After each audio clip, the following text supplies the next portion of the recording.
This is the Ecoflow River 2 Pro. It is a newly designed model of the River 2 Pro. They've had a River 2 Pro in the past, and this one is releasing in early April of 2023. Ecoflow sent this to me and they're like, hey, we're gonna send you one of these early. So I've been using it for a week or two, something like that. And they said, we're re-releasing it due to technical issues that have all been resolved from the previous model of River 2 Pro. I myself have had this original Ecoflow River, which you guys have seen this in a few of my videos in the past. I've had this for probably a year. They had a huge Amazon sale about a year ago, and I picked this up for less than $100. So this one's about 240 something watt hours. I forget exactly what it was, the original River. The River 2 is 768 watt hours. So it's about 3 times the capacity, but you can tell by looking at it, it's not 3 times the size. Like, it's not even 3 times the depth, really. So here's how deep this one is. The River 2 Pro is definitely taller than the original River, but you would expect some variance of size comparison, because guess what? It's 3 times the capacity. So you can see the screen right there. It's the same screen that's on all these, same screen that's on the original River. I've got 2 or 3 other models that have that same kind of screen on it. Tells you everything you need to know, how many hours you have left, what your capacity is, what the input and output in wattage in watts is. It's got 3 USB-A ports and a USB-C 100 watt port right there.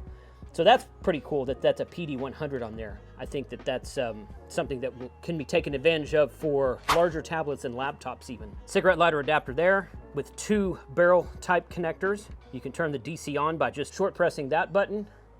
These are on automatically just when you turn the power on. And then the AC, you short press that, and you've got 4 AC outlets instead of only 2 AC outlets on the smaller version. Now you can see right there, it dropped 56 hours right there is what that says when I turn the AC on. So the AC, the inverter is going to take more juice to run that stuff than the DC stuff is, but that's kind of normal. The test I like to do on these is to plug in something and have my IC705. You guys will see a video on this upcoming with the new enclosure that you see right here. So kind of a teaser right now. So I've got the 20 meter FT8 frequency just monitoring right now. And you can see what the scope and the waterfall look like. So I want to turn this on. I'm going to turn that back on, and I'm going to turn this on. So now both of them are on, but there's nothing plugged in, obviously. Don't really see a huge difference.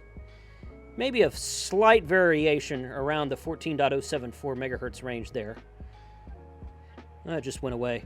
Probably just strong FT8 signals more than anything. So let me turn it off real quick and see if...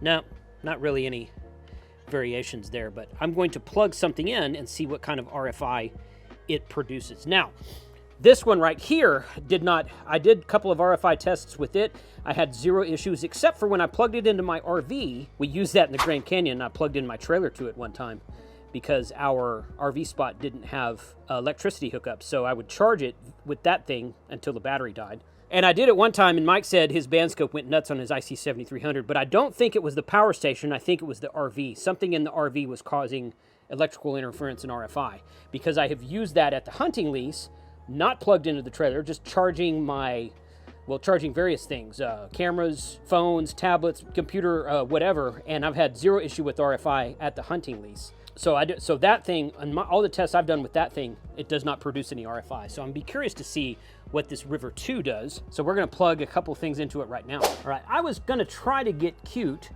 and plug in the original River and let it charge from the River 2, but after having not used that thing for more than a month, it's still at 100% capacity. So that's a testament to how well the battery works. All right, so I've got my phone plugged in to the USB right here, USB A to C cable, and the phone is charging right now. And then I've got my R finder plugged in to the AC outlet here. So this is on, and well, this is on, but that doesn't need to be on, but this stays on regardless. So I've got something charging via USB A and via AC. And you can see it does indeed have a little bit of spikes here and there. All right, so I'm going to watch the screen of the radio and turn I'm going to turn this AC port off right here. I'm going to point the camera at the screen of the radio, and you'll see that die on the band scope.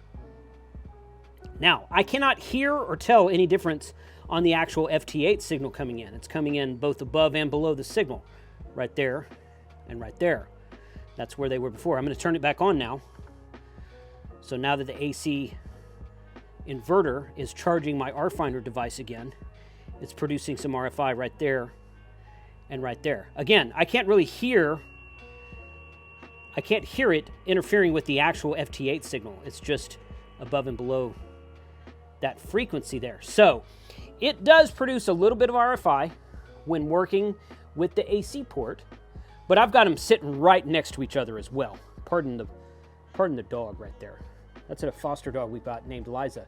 She lost her front leg in a car accident, so she's a tripod. Really nice dog. So I've got them sitting right next to each other. If I moved the radio over there in the yard somewhere, perhaps I would get rid of that RFI. Or if I took that in the house or something, or just moved it to another place. You know, proximity-wise, I wanted to get it as close as I could so that we could see if it was splattering on the band. So it is producing RFI, but I wouldn't really call it that bad.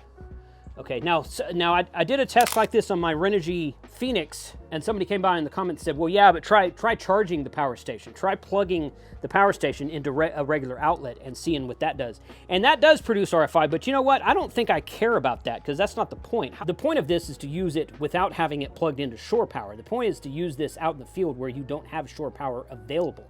And this is 768 watt hours, so it's going to last a lot longer than a smaller version like that. So I don't really think I care if this produces RFI when it's plugged into a regular wall socket. What I do care about is that it produces RFI when it's in standalone mode, which is what it's doing right now. Now, would that keep me from operating with it? No, not really. I would simply separate the two, maybe change the configuration of my antenna a little bit. That might help. Do a vertical antenna, do a horizontal antenna, something like that. Change the direction of the antenna.